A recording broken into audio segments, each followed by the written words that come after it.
হরে কৃষ্ণ। আজকে আমি বৈষ্ণব কে এবং বৈষ্ণব সেবা করার মাহাত্ম্য আমি আলোচনা করব। মহাপ্রভু বলছেন, যার মুখে একবার হরিনাম করে, যে একবার হরিনাম করে সে হচ্ছে বৈষ্ণব। বৈষ্ণবের 3টে স্তর আছে। 1 নম্বর, যারা শুদ্ধভাবে একবার ভগবানের নাম করে তারা হচ্ছে কনিষ্ঠ বৈষ্ণব। আর যারা নিরন্তর হরিনাম করে, কৃষ্ণ নাম করে, তারা হচ্ছে মধ্যম বৈষ্ণব। আর যাকে দেখে ভগবানের কথা স্মরণ হয়, হরিনাম মুখে আসে, সে হচ্ছে উত্তম বৈষ্ণব। তো বৈষ্ণব আমরা কিভাবে চিনব? বৈষ্ণব কি শুধু গলায় তুলসীর মালা, কপালে তিলক থাকলেই আমরা বৈষ্ণবকে চিনতে পারবো? আসলে তা নয়। অনেক আছে বেশধারী, যারা তিলক করে, মালা পরে ভগবানের নাম করছে, তারাও বৈষ্ণব, কিন্তু তারা প্রকৃত শুদ্ধ বৈষ্ণব নয়। কারা শুদ্ধ বৈষ্ণব? যারা ভগবানের সেবা করছেন, যারা ভগবানকে নিবেদন করে প্রসাদ পান, যারা সারাদিন ভগবানের জন্য কর্ম করেন, তারাই হচ্ছে প্রকৃত বৈষ্ণব। অর্থাৎ যারা বিষ্ণুর উপাসনা করে তারাই বৈষ্ণব। বিষ্ণুতত্ত্ব যারা আছেন, যেমন রাধাকৃষ্ণ, নৃসিংহদেব, চৈতন্য মহাপ্রভু, জগন্নাথ, যারা এইসব বিষ্ণুতত্ত্বের সেবা করেন তারাই হচ্ছে প্রকৃত বৈষ্ণব। যারা ভগবানকে নিবেদন করে প্রসাদ ছাড়া অন্য কিছু গ্রহণ করেন না, তারা হচ্ছেন বৈষ্ণব। যারা সবসময় ভগবানের শরণাগত হয়ে থাকেন তারাই প্রকৃত বৈষ্ণব। তেমনি দ্বাপর যুগে একটি ভগবানের, যখন দ্বাপর যুগ ছিল তখন একটি কাহিনী ছিল। মহাভারতের সময় ভগবান অর্জুন এবং যুধিষ্ঠির মহারাজ চিন্তা করলেন যে বৈষ্ণব সেবা আয়োজন করব। যুধিষ্ঠির মহারাজ বললেন, আমার অনেক দিনের ইচ্ছা যে আমি বৈষ্ণব সেবা দেব। তখন ভগবান খুশি হয়ে বললেন, এটি উত্তম কথা, তুমি তাহলে বৈষ্ণব সেবার আয়োজন করো। অর্জুনকে দায়িত্ব দেওয়া হলো, অর্জুন যাতে সমস্ত বৈষ্ণবদের এবং যত তার রাজ্যে বৈষ্ণবরা আছে তাদের সবাইকে যেন নিমন্ত্রণ করে। এই কথা শুনে অর্জুন সবাইকে নিমন্ত্রণ দিতে গেলেন, নিমন্ত্রণ দিয়ে এলেন এবং ভগবান শ্রীকৃষ্ণ যুধিষ্ঠির মহারাজকে বললেন, আমাকেও কিছু সেবা দেন, আমিও কিছু সেবা করতে চাই। তখন যুধিষ্ঠির মহারাজ বললেন, প্রভু আপনি কি সেবা করবেন? তখন কৃষ্ণ বললেন, না, আমাকেও কিছু সেবা দিতে হবে। তখন যুধিষ্ঠির মহারাজ বললেন, ঠিক আছে, আপনার যা ইচ্ছা আপনি তাই করবেন। তখন ভগবান শ্রীকৃষ্ণ বললেন, হে যুধিষ্ঠির, আমি সকল বৈষ্ণবদের চরণ ধুয়ে তাদের স্বাগতম জানাবো, আর তারা যে প্রসাদ পাবে তার উচ্ছিষ্ট থালা বাসন আমি মাজব, পরিষ্কার করব। তো যুধিষ্ঠির মহারাজকে ভগবান এই কথা বললেন।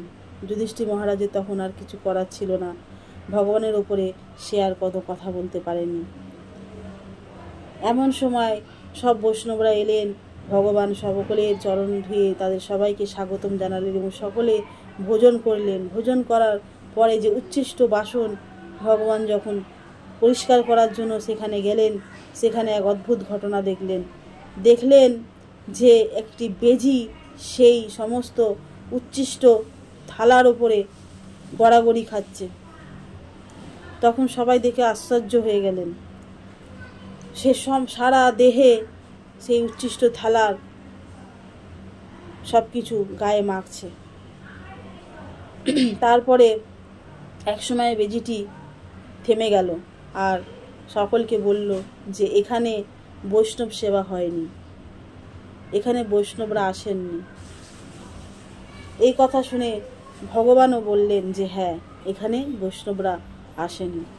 তখন যুধিষ্ঠির মহারাজ আর অর্জুন অবাক হয়ে গেলেন, বললেন, আমি তো সকলকে নিমন্ত্রণ দিয়েছিলাম অর্জুন, তুমি কি সকলকে বলনি? তখন অর্জুন বললেন যে হ্যাঁ দাদা, আমি সকলকে বলেছি, কিন্তু একজনকে আমি বলিনি। তখন কৃষ্ণ বললেন, কেন তাকে তুমি বলনি? তখন অর্জুন বললেন যে সে তো একজন মুচি, তাই আমি তাকে বলিনি। তখন শ্রীকৃষ্ণ বললেন যে যদি বৈষ্ণবরা এখানে আসতেন তাহলে বলছি যেখানে বৈষ্ণব সেবা হয় সেখানে স্বর্গের দেবতারাও আনন্দিত হয়ে ঘণ্টা বাজান, কিন্তু এখানে ঘণ্টা বাজেনি, তার মানে শুদ্ধ বৈষ্ণব এখানে আসেনি। তুমি যাও, কালকে তুমি সেই বৈষ্ণবকে নিমন্ত্রণ দিয়ে আসো, যেন কালকে সে এসে বৈষ্ণব সেবা এখানে নেন। তখন অর্জুন অবাধ্য উপায় না পেয়ে সেই মুচির কাছে গেলেন। মুচির কাছে যাওয়া মাত্রই মুচি তাকে আপ্যায়ন করলেন, প্রণাম জানালেন, তারপর তাকে বসার আসন দিলেন। কিন্তু সে তো মুচি, তার ঘরে চারিদিকে চামড়া ছড়ানো। এই দেখে অর্জুন খুবই ঘৃণা পাচ্ছিলেন, সে কোথায় যে বসবে সে ভেবে পাচ্ছিল না। তারপরে সেই মুচি সে অর্জুনকে বললেন, আপনি তো আমাকে নিমন্ত্রণ দিয়েছেন, আপনি আমার ঘরের অতিথি, তাই আপনাকে সেবা করা আমার কর্তব্য। আপনি এখন আমার পাশে জলাশয় আছে, যান গিয়ে সেখানে স্নান করে আসেন, আমি আপনার জন্য রন্ধন করছি। তখন অর্জুন উপায় না পেয়ে পাশে সেই জলাশয়ের কাছে গেলেন। সেখানে গিয়েও দেখছেন যে চারিদিকে সেই জলাশয়ের মধ্যে চামড়া পড়ে রয়েছে। আর অর্জুন স্নান করবে কি, তার এত ঘৃণা লাগছিল, সে নামতেই ইচ্ছা করছিল না, কিন্তু তার কোনো উপায় ছিল না, যেহেতু ভগবান শ্রীকৃষ্ণের আদেশ।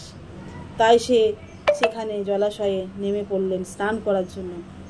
এবং যখনই সে ডুব দিতে যায়, সে এক অদ্ভুত দৃশ্য দেখলেন, যে দেখেই সঙ্গে সঙ্গে তাড়াতাড়ি করে উঠে পড়লেন।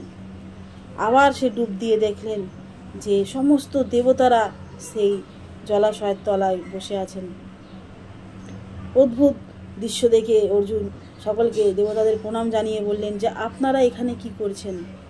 তখন দেবতারা বললেন যে এই মুচি ভগবান শ্রী হরির নাম তার নিঃশ্বাস প্রশ্বাসে করেন, আর আমরা এই নাম শোনার জন্য এখানে উপস্থিত হয়ে থাকি। এই কথা শুনে অর্জুন বুঝতে পারলেন যিনি পরম বৈষ্ণব, তিনি তাড়াতাড়ি করে স্নান করে সেখানে গিয়ে তার সেবা গ্রহণ করে তাকে প্রণাম করে তাকে নিমন্ত্রণ দিয়ে এলেন। তারপরের দিন সেই বৈষ্ণব এসে যখন সেবা করবেন, সকলে সব কিছু ব্যঞ্জন তার সামনে দিলেন, আর সেই বৈষ্ণব সমস্ত ব্যঞ্জন একসাথে মেখে আর তাড়াতাড়ি প্রসাদ পাওয়া শুরু করলো।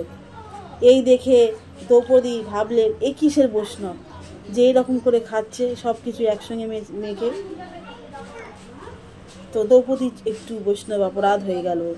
আর যখন তার সেবা হয়ে গেল, তখন স্বর্গ থেকে ঘণ্টা আর বাজল না।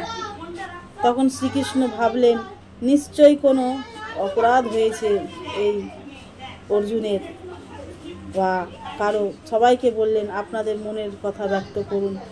তখন সকলে ব্যক্ত করলেন যে যার মনের কথা। তখন দ্রৌপদী বললেন যে আমি এরকম ভাবনা চিন্তা করেছিলাম। তখন ভগবান বললেন দ্রৌপদীকে তুমি এই বৈষ্ণবের কাছে ক্ষমা ভিক্ষা করে তুমি বৈষ্ণব অপরাধ থেকে মুক্ত হও।